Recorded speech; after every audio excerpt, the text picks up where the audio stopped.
Hello there everyone, it's been a while since I made a video, and that is only because I had no ideas for a video to make. Well, that was part of it. The other part is that I started the script/notes. I don't write scripts, I write notes mostly, for this video, and then stopped and didn't work on it again for 2 weeks.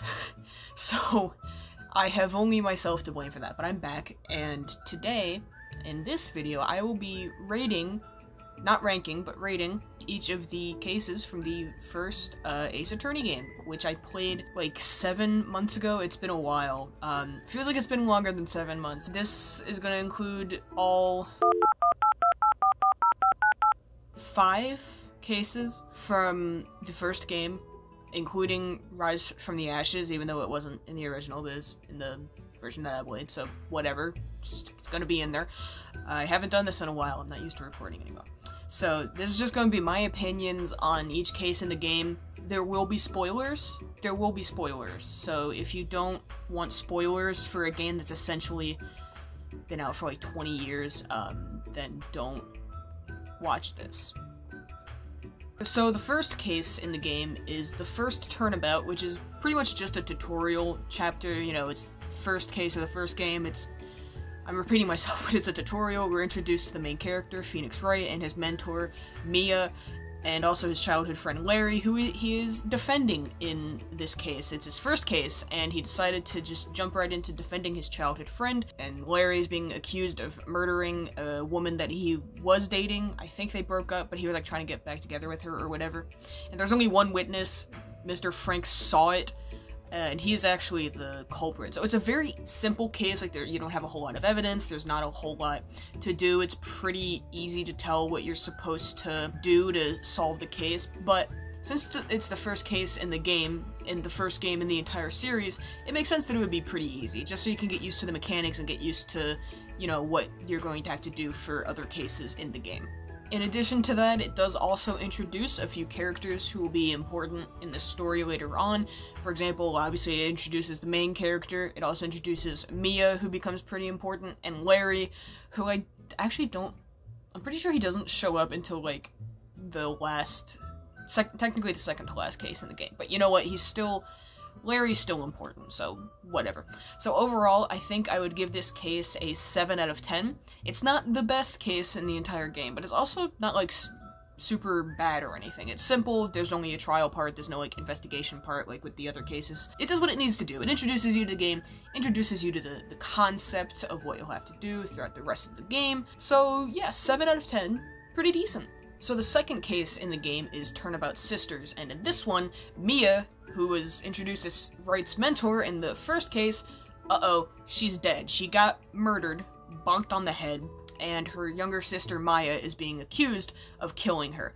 And this chapter introduces several other important characters, including Maya, Marvin Grossberg, who is not like super important overall, but he also, it's kind of like Larry, you know, he doesn't come back until like later in the game, but it introduces him. It introduces Detective Gumshoe and Miles Edgeworth, who is this like feared legendary prosecutor who has never lost a case, probably due to an extremely corrupt law system, almost certainly due to an extremely corrupt law system. And in the end, when it's all said and done, the murderer is revealed to be Red White, who killed Mia because I think she was gonna expose him for like a whole lot of blackmail, like just so much blackmail. Like, how can one man be blackmailing and bribing that many people? Like, good lord, man, you had that coming to you. And one of the coolest things, I think, personally for this whole chapter is that Maya is a spirit medium, so she's able to channel Mia, and Mia basically kind of comes back from the dead to get her own killer to confess to murdering her in court, which I think is pretty badass. I think that was pretty cool. And a lot of people say that might be anticlimactic, and like, yeah, sure, I get it, but you have to admit, that was pretty darn cool. She like resurrected herself, kind of, with Maya's help, and made her own murderer confess in court to not just killing her, but also to like all the other things he had done. So he goes to jail. Another possible complaint with this case is that you know from the very start who the killer is. Like in the opening scene before the chapter actually starts, you see Mia getting murdered and you see Wright's face. Like you don't know his name at that point. But it's the only case in the game besides the very first one, which again is a tutorial, so it's kind of exempt from any complaints about it. But Turnabout Sisters is the only one where you see the killer at the very start. So you already know, like when you see him later on, you're like, oh, that's the guy who killed her. So that could also be another complaint, is that there's not really a lot of solving to do to figure out who killed Mia. It's just getting the guy to confess, which apparently Mia can do on her own. So overall, I would give this one an 8 out of 10. 1 point is deducted because I don't like April May. She's really annoying. I do not like her, and because of her existence, 1 point is deducted from a possible 10 out of 10 total. And another point is deducted because Mia had to literally come back from the dead to tell Wright to flip over a piece of paper. How did he get through law school if he's this stupid? That he couldn't even flip over a piece of paper without Mia literally coming down from the heavens to tell him to do it. It's not that hard. The third case is Turnabout Samurai, and in this one, an actor in Maya's favorite TV show, Steel Samurai, was murdered, and the actor who plays the protagonist of the show, Will Powers, is being accused of murdering Jack Hammer.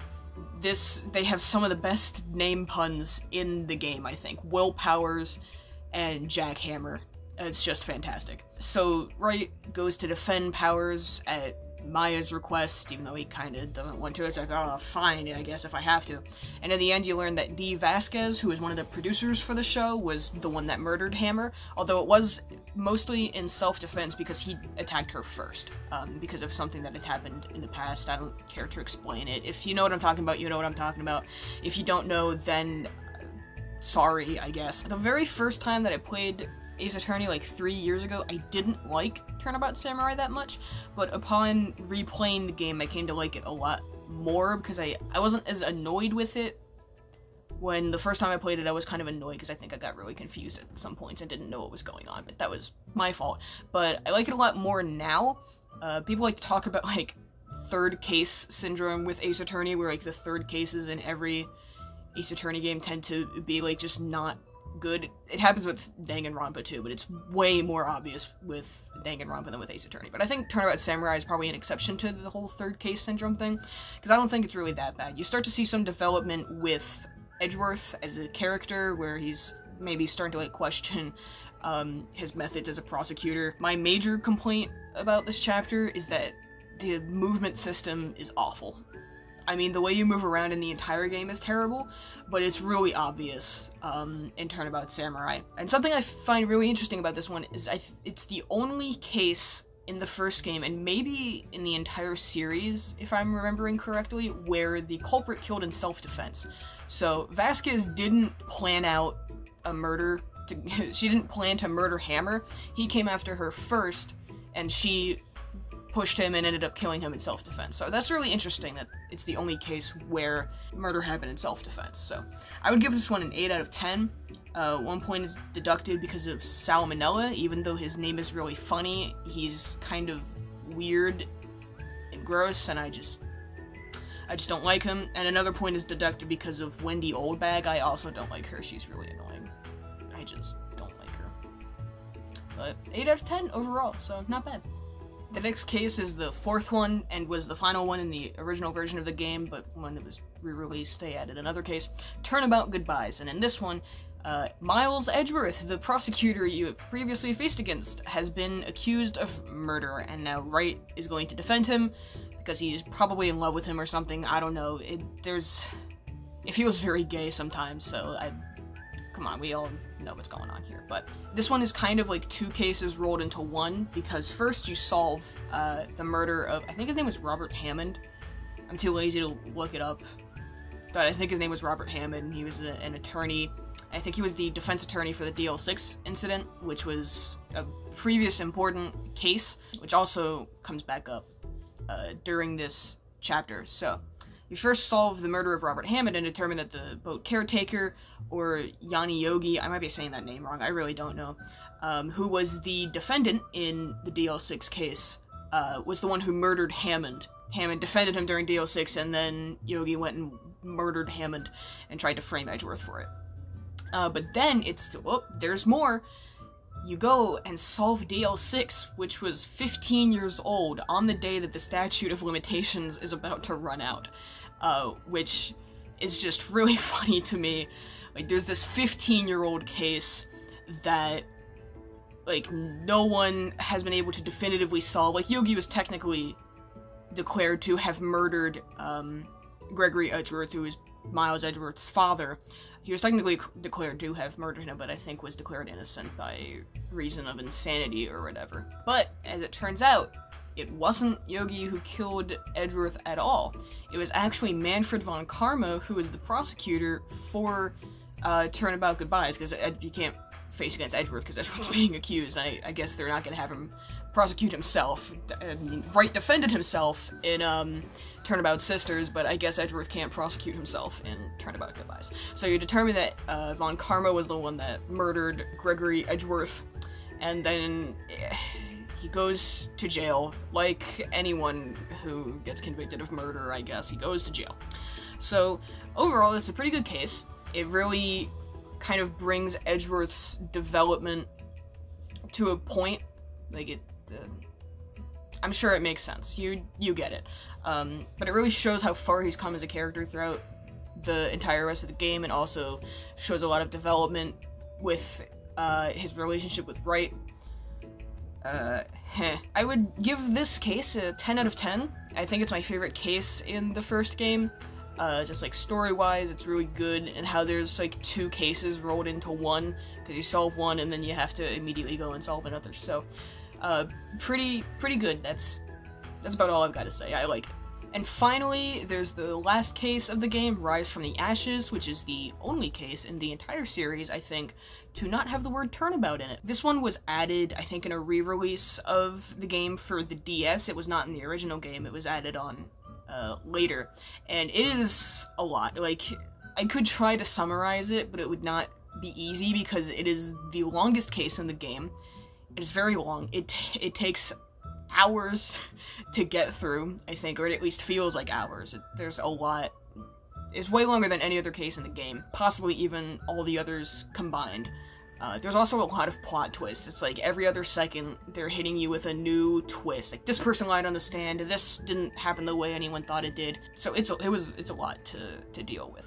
Overall, by itself, I don't think it's terrible. I actually think it's pretty good. I like the mystery in it. I like the twists and turns that it takes, and how it's different in that Wright is defending someone who is already saying that they committed the murder. But the issue is I don't really feel like it fits in with the rest of the game. Like, it feels kind of weird to have it at the end of the game as the last case, when it felt like the story had been wrapped up in with Turnabout Goodbyes. And I've seen some people argue that Rise from the Ashes shouldn't have been added at all, like it never should have happened.